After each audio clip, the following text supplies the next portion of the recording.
I've found some pretty interesting details in that toy store scene from Eyes Wide Shut, and today we're going to take a look at it.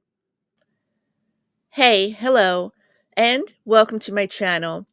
And as you can see from the title, today we're talking about Eyes Wide Shut.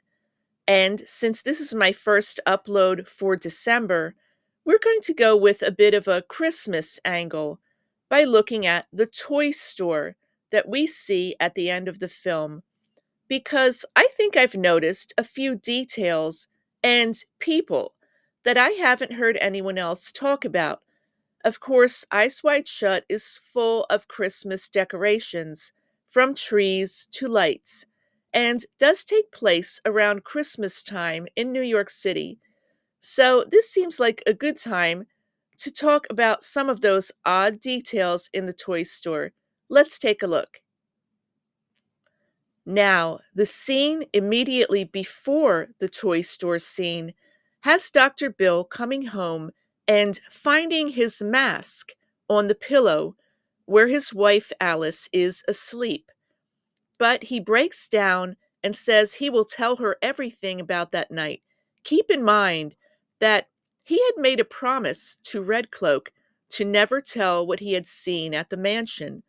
But as we see, Bill apparently tells Alice some upsetting information because she's crying, but reminds Bill that their daughter Helen expects to be taken Christmas shopping that day, which of course will lead us to the final scene at the toy store.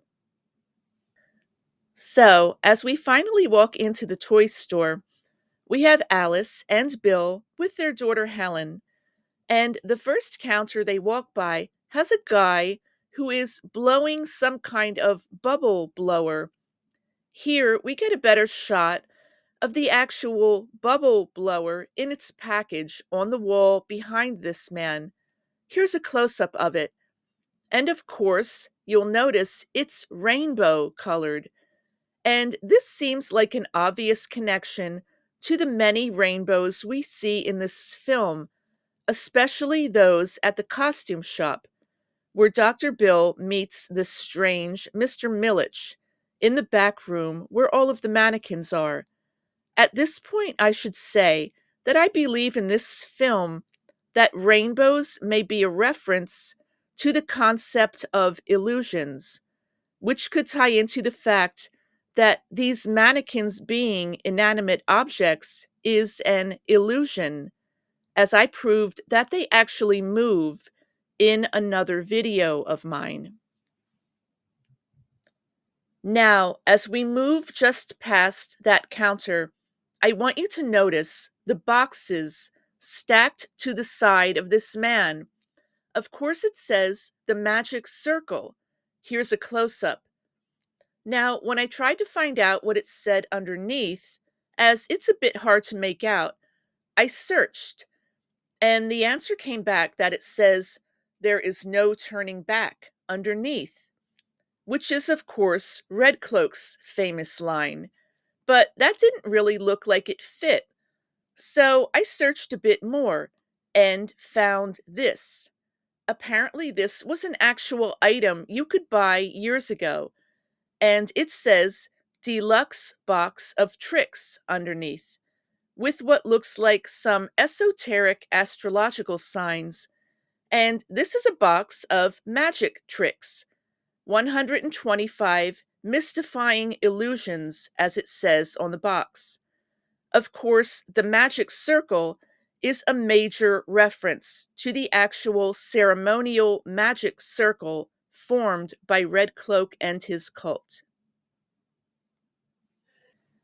Now, as Bill and Alice continue on, we will start to notice a couple of teddy bears in the store, and then a few more as Helen picks up a large one. Eventually, Bill and Alice are literally surrounded by teddy bears of all shapes and sizes, including a Winnie the Pooh bear, if you look up here in the corner. And to me, that's an obvious reference to The Shining, as we do see a Winnie the Pooh bear there in several scenes, like here where Danny and Wendy are watching TV. I mean, this is an awful large number of bears for one store to have. They're literally stacked to the ceiling. So Kubrick must want our attention drawn there. Again, I immediately think of The Shining, which has quite a few bears in it, including what looks like a pillow here with a bear face. And back to this shot, I want you to notice the guy that is framed right in between Alice and Bill's heads with the word connects above him. It must be deliberate framing because we then see him picking up a bear that is hanging off the side shelf there. And immediately we see Helen holding up a Barbie she would like to get. Also, notice immediately to the side is a doll dressed in red, a subtle nod perhaps to Red Cloak. The scene seems normal enough for a store at Christmas, but immediately after this, we get the infamous scene of Helen walking off. Some people say she is walking off with those men. For my part, I'll say I think it is too ambiguous to say definitely that that is the case, since the two men don't seem much to notice Helen at all. But there are now tigers on the wall, an apex animal, perhaps a clue that something is different, but we aren't sure what. And in the actual final part of the film, we see Alice and Bill having a conversation.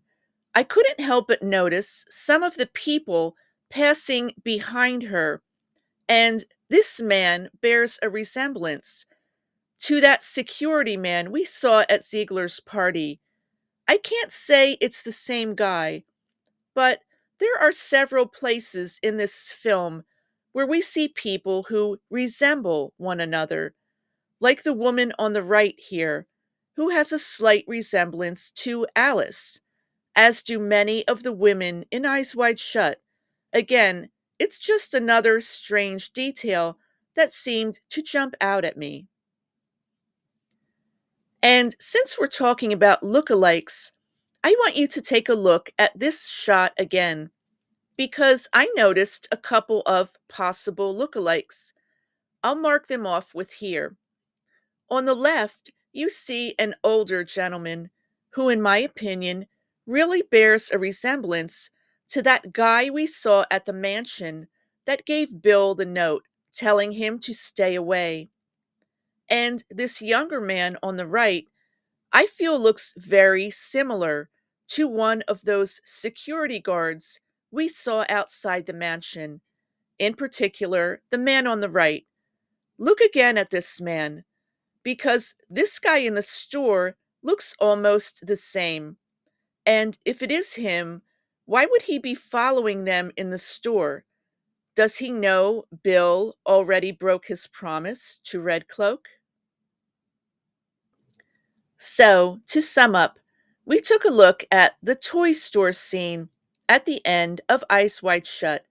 And since this is literally the last scene in Kubrick's final film, I think it's kind of important. Of course, this scene is loaded with symbolism from other scenes, whether it's the rainbow bubble blower, which could reference the costume shop, or even that magic circle box of tricks that links directly to the rituals of Red Cloak and his magic circle, or the many bears we see here actually being a reference to an earlier film, The Shining.